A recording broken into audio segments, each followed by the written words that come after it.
प्राचीन समय में राजा सूरत नाम के एक राजा थे।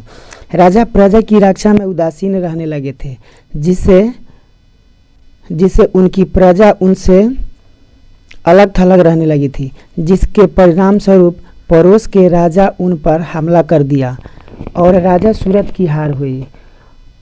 और हारने के बाद राजा सूरत जान बचाकर जंगल की तरफ भाग गया। जिस जंगल में राजा गए उसी जंगल में पहले से ही एक समाधि नाम का एक बनिया अपनी स्त्री और संतान के दुर्व्यवहार से निवास करता था। दोनों की एक दिन मुलाकात हुई, दोनों में परिचय हुआ। दोनों घूमते घूमते एक दिन महर्षि मेघा के आश्रम पहुँचे। महर्षि ने दोनों से आने का कारण पूछा। वे दोनों बोले, हम दोनों अपने सगे संबंधियों से अपमानित होने पर भी उनका मोह स्नेह बना हुआ है। इसका कारण क्या है गुरुदेव, बताए मुझे। महर्षि ने उन्हें समझाया, मन शक्ति के अधीन होता है और आदि शक्ति के अविद्या और विद्या दो स्वरूप है। विद्या ज्ञान स्वरूप है और अविद्या अज्ञान स्वरूप है। इतना सुनकर राजा सूरत ने प्रश्न किया, हे महर्षि, देवी कौन है, उसका जन्म कैसे हुआ?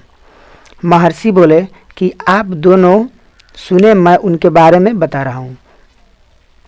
आप जिस देवी के बारे में पूछ रहे हैं वह नित्य स्वरूपा और विश्वव्यापिनी है। ध्यान पूर्वक सुनो इनके बारे में। कल्पांत में एक समय देवताओं के स्वामी इंद्र और राक्षसों के स्वामी महिषासुर में सैकड़ों वर्षों तक घनघोर युद्ध हुआ। इस युद्ध में देवराज इंद्र की हार हुई, महिषासुर की जीत हुई और वे इंद्रलोक के स्वामी बन गया। वे सभी देवता भगवान विष्णु और शंकर की शरण में चले गए। उनके बातों को सुनकर भगवान विष्णु और भगवान शंकर क्रोधित हुए। इन सभी देवताओं के शरीर से एक पुंज निकला। यही पुंज एक देवी के रूप में परिवर्तित हो गया और तीनों लोक में हलचल मच गई। देवी के सामने महिषासुर युद्ध के लिए आ बैठा। देवी के सामने महिषासुर की एक भी नहीं चली और महिषासुर हार गया और महिषासुर को उसी समय मार दिया गया। आगे चलकर यही देवी शुंभ और निशुंभ राक्षसों का वध करने के लिए गौरी देवी का रूप लिया। इन व्याख्या को सुनकर राजा और बनिया नदी पर जाकर देवी की तपस्या करने लगे।